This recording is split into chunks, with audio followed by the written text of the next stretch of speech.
Hey, welcome to Midtown Comics TV again. I'm Alan Kistler. I'm Jennifer Ewing. And you're back! I'm back! Yeah. Yay! How was Oklahoma? Scotland was great. Awesome!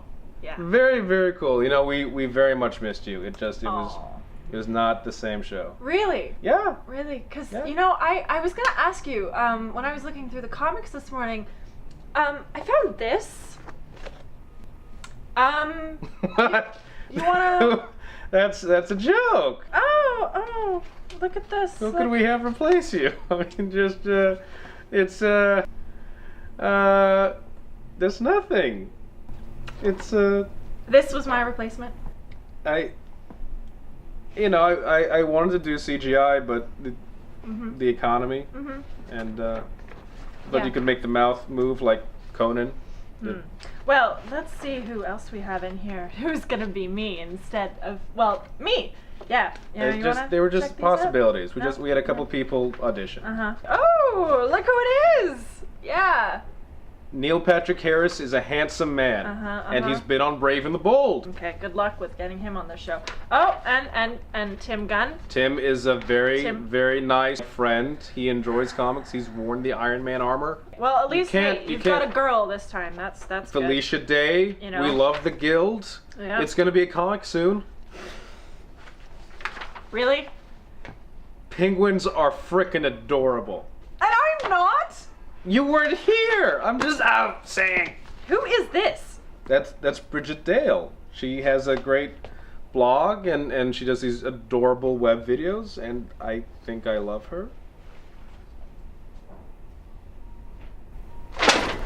Let's get to the recommendations. Solomon Kane, The Black Riders, Issue 1. This is a very spooky tale involving gypsies in a haunted forest and weird creatures that seem to have a mouth in their stomach. Very, very eerie. If you've never read Solomon Kane before, don't worry about it.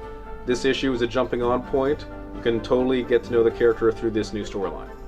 Barack the Barbarian is a 48-page one-shot wherein Barack the Barbarian is teamed up with Red Sarah after fighting the new media wolves and the Senators. They find themselves in a abandoned huge city and are quickly captured by giant evil monsters HMO, AIG, and Farm. It's great fun. It's very long, but it's very detailed and very, very clever. And if you have any political awareness whatsoever, you'll really enjoy this like I did, so check it out. Mighty Avengers 33. This is ending the arc that's been going on where the Dark Avengers are helping the Mighty Avengers against some very, very cosmic stuff.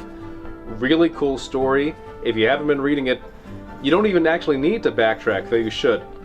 It's very cool. Hank Pym has the coolest showdown with Norman Osborn. It's really funny how he kind of gets a one-up on him, and this is definitely going to lead into some interesting stuff because there's something going on with Loki in the background.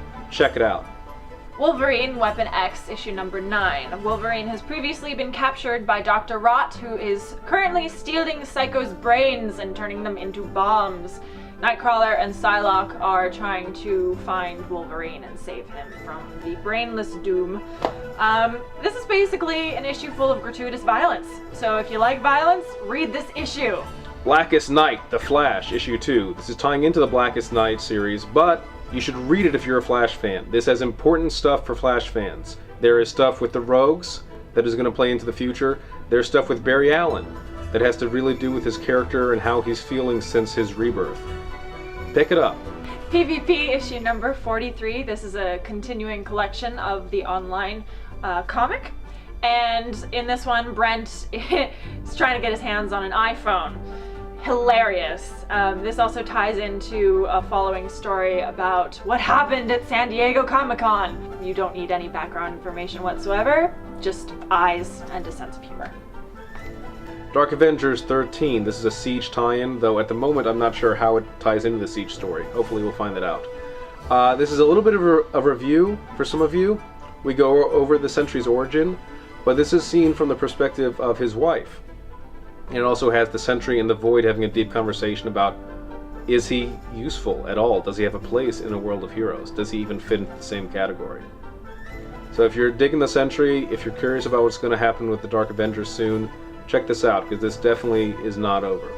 G.I. Joe Origins. This is the background story for Beachhead. We find out where he came from, why he's lost his memory. A very short read, but it's a good place to start off if you are unfamiliar with G.I. Joe, just to get into the series and start learning more about that whole world. Joe the Barbarian, Issue 1. This is a new series brought to you by Grant Morrison and Sean Murphy.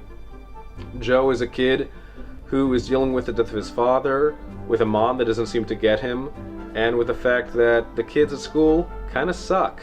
And he's just trying to find out who he is and continue with his drawings and everything. And basically this issue, he starts finding himself somehow getting into the actual fictional world of the characters that not only he creates, but things that he loves.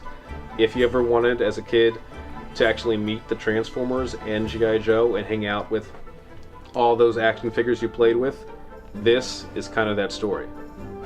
In celebration of Martin Luther King Jr. Day, we thought it would be fun to introduce you guys into some of the first black superheroes. The first black superhero was the Black Panther, no relation to the group with the same name. He actually showed up a few months beforehand. Black Panther was introduced in 1966 in Fantastic Four issue 52.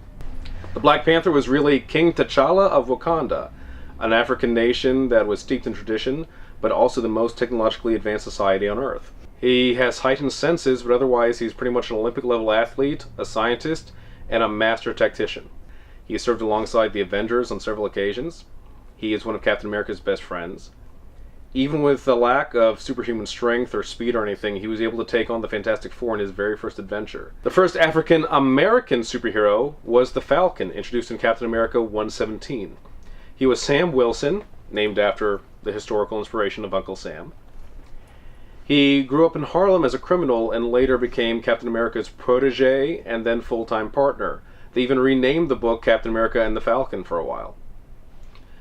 He originally had the power just to communicate with birds and later to see through their eyes as well, but thanks to the Black Panther, he has a suit that allows him flight.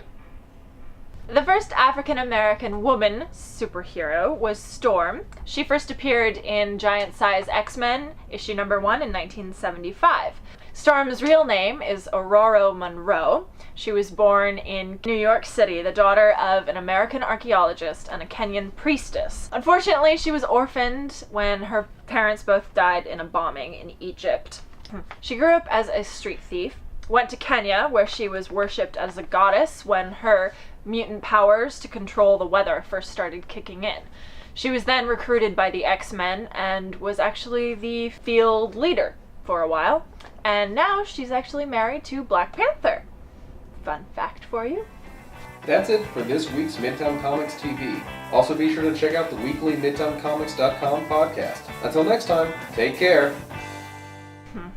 Storm's real name is Aurora Monroe. She was born in Kenya, the daughter... No, she was not born in Kenya. She was born in New York City! If this is your cup of tea, if you want more of a pulp hero fail. Epic fail. Yay. I'm just out saying.